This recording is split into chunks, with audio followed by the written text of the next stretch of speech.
there's this Bible verse that for some Christians motivates them to great acts of heroism. For other Christians, the Bible verse absolutely terrifies them. When you hear these words, how do they make you feel?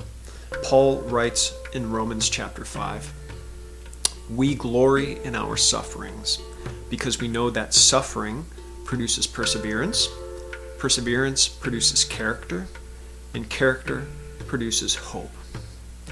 How does that make you feel? Does that motivate you, or does that terrify you? Or maybe, like I did, does it just kind of leave you with lots of questions? Is suffering good for me?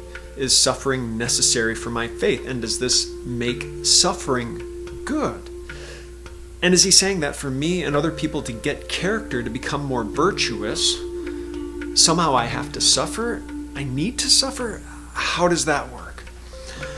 We're going to spend the next 10 weeks together answering these questions and many more.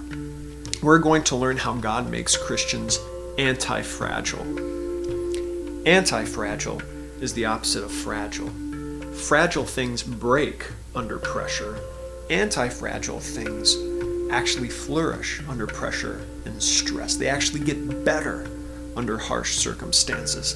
And that's what we're going to learn, how to flourish under stress, hardships, and suffering. And this is no joke. This is no pipe dream. Paul says God uses suffering to build you up in character and in faith.